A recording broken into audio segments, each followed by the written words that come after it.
ॐ नमो भगवते वासुदेवाय। 22वां अध्याय। महाराज पृथु को सनकादि का उपदेश। श्री मैत्रेय जी कहते हैं, जिस समय प्रजाजन परम पराक्रमी पृथ्वीपाल पृथु की इस प्रकार प्रार्थना कर रहे थे, उसी समय वहां सूर्य के समान तेजस्वी 4 मुनीश्वर आए। राजा और उनके अनुचरों ने देखा तथा पहचान लिया कि वे सिद्धेश्वर अपनी दिव्य कांति से संपूर्ण लोगों को पाप निर्मुक्त करते हुए आकाश से उतरकर आ रहे हैं। राजा के प्राण सनकादिकों का दर्शन करते ही जैसे विषयी जीव विषयों की ओर दौड़ता है, उनकी ओर चल पड़े। मानो उन्हें रोकने के लिए ही वे अपने सदस्यों और अनुयायियों के साथ यकायक उठकर खड़े हो गए। जब वे मुनिगण अर्घ्य स्वीकार कर आसन पर विराज गए, तब शिष्टाग्रणी पृथु ने उनके गौरव से प्रभावित हो विनयवश गर्दन झुकाए हुए उनकी विधिवत पूजा की। फिर उनके चरणोदक को अपने सिर के बालों पर छिड़का। इस प्रकार शिष्ट जनोचित आचार का आदर तथा पालन करके उन्होंने यही दिखाया कि सभी सत्पुरुषों को ऐसा व्यवहार करना चाहिए। सनकादि मुनीश्वर भगवान शंकर के भी अग्रज हैं। सोने के सिंहासन पर वे ऐसे सुशोभित हुए जैसे अपने अपने स्थानों पर अग्नि देवता। महाराज पृथु ने बड़ी श्रद्धा और संयम के साथ प्रेम पूर्वक उनसे कहा। पृथु जी ने कहा, मंगल मूर्ति मुनीश्वरों, आपके दर्शन तो योगियों को भी दुर्लभ है। मुझसे ऐसा क्या पुण्य बना है जिससे स्वतः आपका दर्शन प्राप्त हुआ? जिस पर ब्राह्मण अथवा अनुचरों के सहित श्री शंकर या विष्णु भगवान प्रसन्न हो, उसके लिए इहलोक और परलोक में कौन सी वस्तु दुर्लभ है? इस दृश्य प्रपंच के कारण महतत्वादि यद्यपि सर्वगत है, तो भी वे सर्वसाक्षी आत्मा को नहीं देख सकते। इसी प्रकार यद्यपि आप समस्त लोकों में विचरते रहते हैं, तो भी अनधिकारी लोग आपको देख नहीं पाते। जिनके घरों में आप जैसे पूज्य पुरुष उनके जल, तृण, पृथ्वी, गृह स्वामी अथवा सेवक आदि किसी अन्य पदार्थ को स्वीकार कर लेते हैं, वे गृहस्थ धनहीन होने पर भी धन्य हैं। जिन घरों में कभी भगवत भक्तों के परम पवित्र चरणोदक के छींटे नहीं पड़े, वे सब प्रकार की रिद्धि सिद्धियों से भरे होने पर भी ऐसे वृक्षों के समान हैं कि जिन पर सांप रहते हैं। मुनीश्वरों, आपका स्वागत है।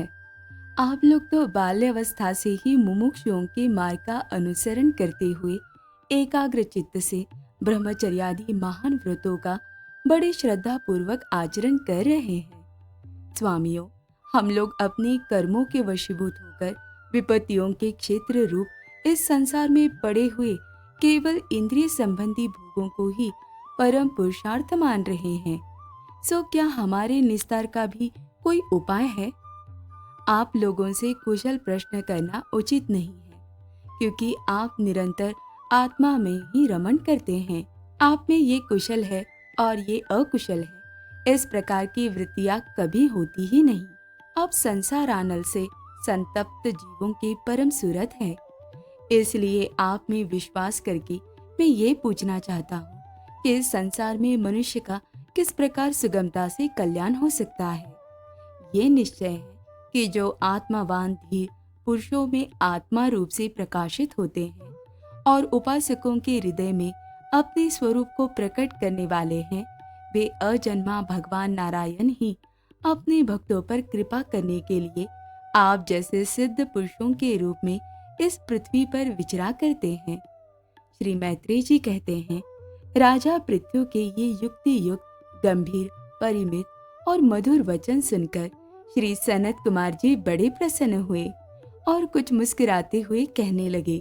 श्री सनत कुमार जी ने कहा, महाराज, आपने सब कुछ जानते हुए भी समस्त प्राणियों के कल्याण की दृष्टि से बड़ी अच्छी बात पूछी है।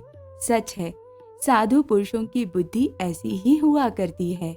सत्पुरुषों का समागम श्रोता और वक्ता दोनों को ही अभिमत होता है, क्योंकि उनके प्रश्नोत्तर सभी का कल्याण करते हैं।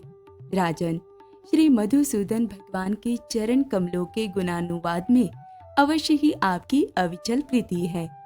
हर किसी को इसका प्राप्त होना बहुत कठिन है और प्राप्त हो जाने पर ये हृदय के भीतर रहने वाले उस वासना रूप मल को सर्वथा नष्ट कर देती है, जो और किसी उपाय से जल्दी नहीं छूटता।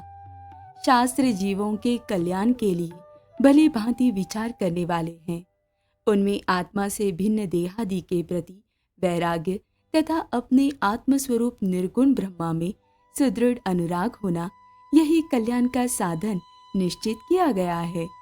शास्त्रों का ये भी कहना है कि गुरु और शास्त्र के वचनों में विश्वास रखने से, भागवत धर्मों का आचरण करने से, तत्व जिज्ञासा से, ज्ञान योग की निष्ठा से, योगेश्वर श्री हरि की उपासना से, नित्य प्रति पुण्य कीर्ति श्री भगवान की पावन कथाओं को सुनने से, जो लोग धन और इंद्रियों के भोगों में ही रत हैं, उनकी गोष्ठी में प्रेम न रखने से, उन्हें प्रिय लगने वाले पदार्थों का आसक्ति पूर्वक संग्रह न करने से, भगवत गुणानुमृत का पान करने के सिवा अन्य समय आत्मा में ही संतुष्ट रहते हुए एकांत सेवन में प्रेम रखने से, किसी भी जीव को कष्ट न देने से, निवृत्ति निष्ठा से, आत्महित का अनुसंधान करते रहने से, श्री हरि के पवित्र चरित्र रूप श्रेष्ठ अमृत का आस्वादन करने से, निष्काम भाव यम नियमों का पालन करने से, कभी किसी की निंदा न करने से, योगक्षेम के लिए प्रयत्न न करने से, शीतोष्णादि द्वंद्वों को सहन करने से, भक्तजनों के कानों को सुख देने वाले श्री हरि के गुणों का बार बार वर्णन करने से और बढ़ते हुए भक्ति भाव से मनुष्य का कार्य कारण रूप संपूर्ण जड़ प्रपंच से वैराग्य हो जाता है और आत्म स्वरूप निर्गुण परब्रह्म में अनायासी उसकी प्रीति हो जाती है। परब्रह्म में सुदृढ़ प्रीति हो जाने पर पुरुष सद्गुरु की शरण लेता है। फिर ज्ञान और वैराग्य के प्रबल वेग के कारण वासना शून्य हुए अपने अविद्यादि 5 प्रकार के क्लेशों से युक्त अहंकारात्मक अपने लिंग शरीर को वह उस प्रकार भस्म कर देता है जैसे अग्नि लकड़ी से प्रकट होकर फिर उसी को जला देती है। इस प्रकार लिंग देह का नाश हो जाने पर वह उसके कर्तृत्वादी सभी गुणों से मुक्त हो जाता है। फिर तो जैसे स्वप्नावस्था में तरह तरह के पदार्थ देखने पर भी उससे जग पड़ने पर उनमें से कोई चीज दिखाई नहीं देती, उसी प्रकार वह पुरुष शरीर के बाहर दिखाई देने वाले घटपटादि और भीतर अनुभव होने वाले सुख दुखादि को भी नहीं देखता। इस स्थिति के प्राप्त होने से पहले ये पदार्थ ही जीवात्मा और परमात्मा के बीच में रहकर उनका भेद कर रहे थे। जब तक अंतःकरण रूप उपाधि रहती है तभी तक पुरुष को जीवात्मा, इंद्रियों के विषय और इन दोनों का संबंध कराने वाले अहंकार का अनुभव होता है। इसके बाद नहीं। बाह्य जगत में भी देखा जाता है कि जल, दर्पण आदि निमित्तों के रहने पर ही अपने बिंब और प्रतिबिंब का भेद दिखाई देता है। अन्य समय नहीं। जो लोग विषय चिंतन में लगे रहते हैं उनकी इंद्रियां विषयों में फंस जाती है तथा मन को भी उन्हीं की ओर खींच ले जाती है।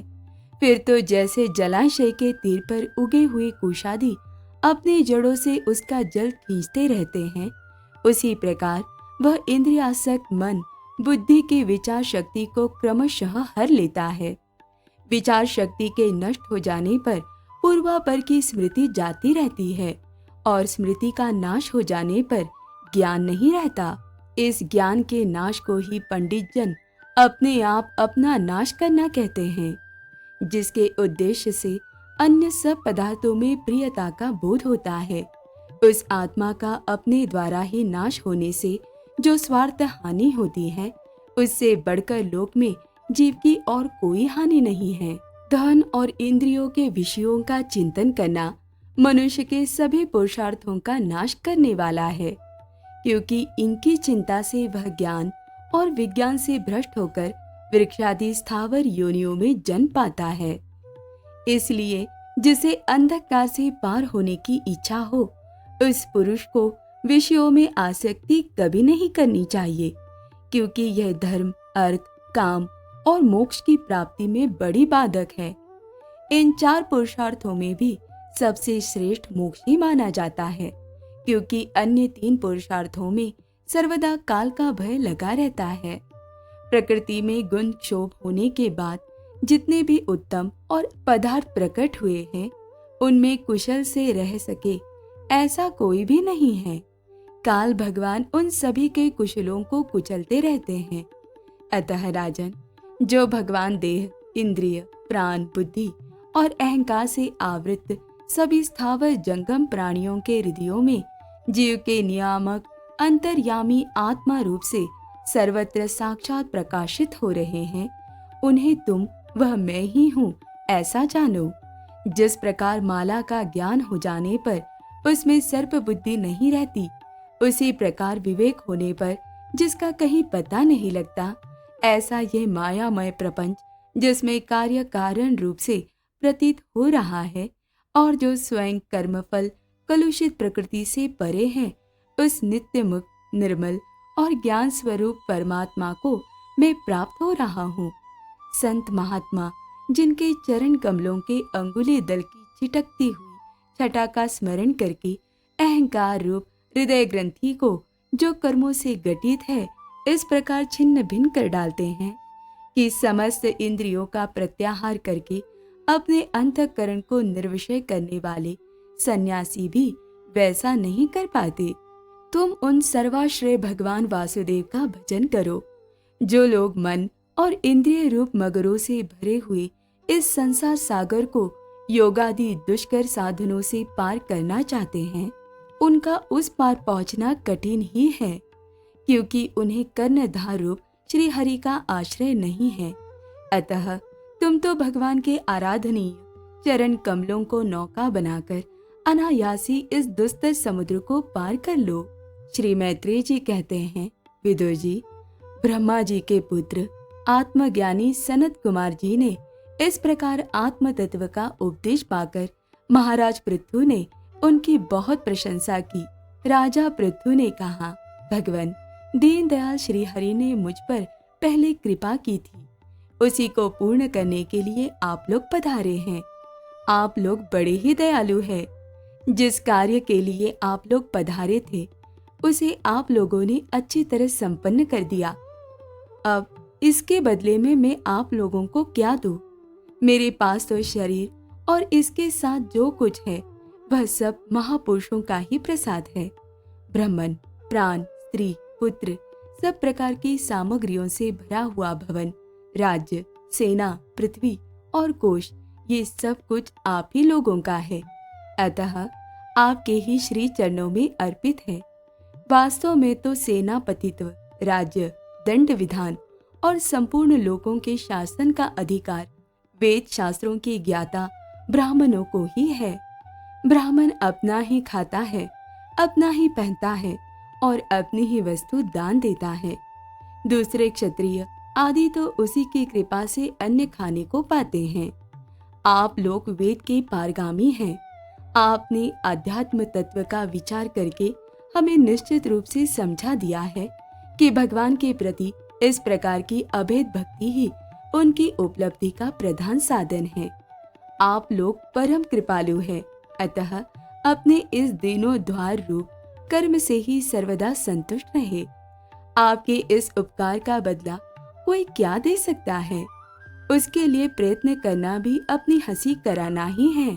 श्री मैत्रेय जी कहते हैं, विदुर जी, फिर आदिराज पृथु ने आत्मज्ञानियों में श्रेष्ठ सनकादि की पूजा की और वे उनके शील की प्रशंसा करते हुए सब लोगों के सामने ही आकाश मार्ग से चले गए।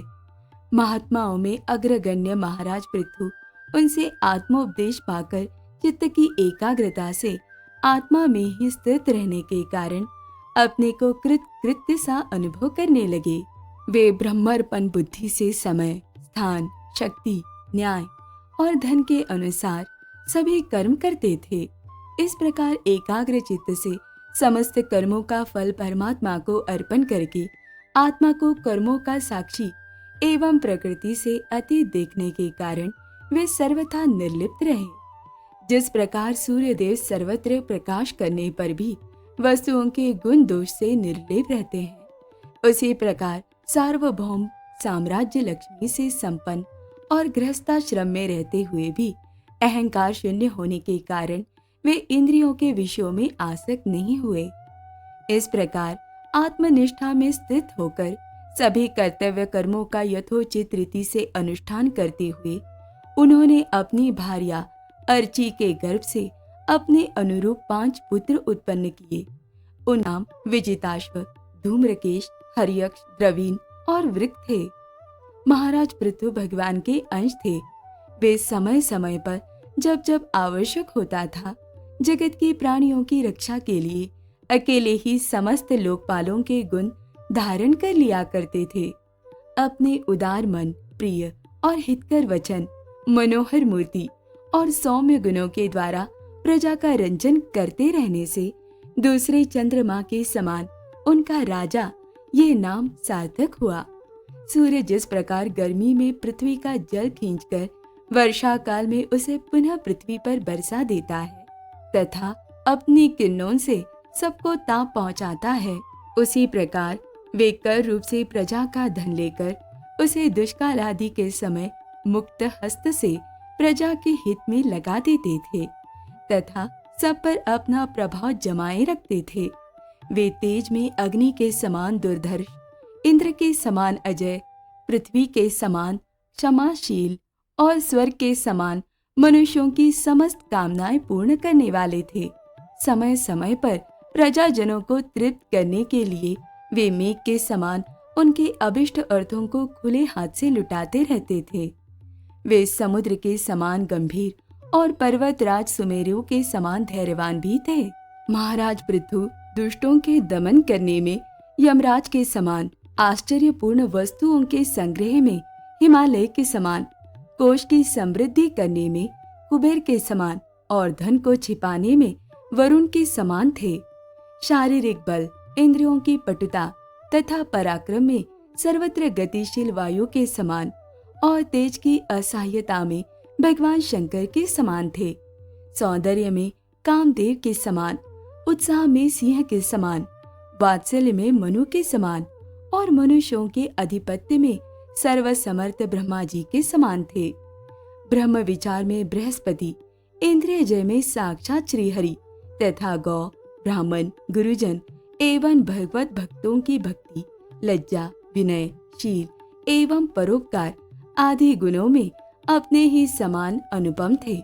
लोग त्रिलोकी में सर्वत्र उच्च स्वर से उनकी कीर्ति का गान करते थे। इससे वे स्त्रियों तक के कानों में वैसे ही प्रवेश पाए हुए थे जैसे सत्पुरुषों के हृदय में श्री राम। ओम नमो भगवते वासुदेवाय।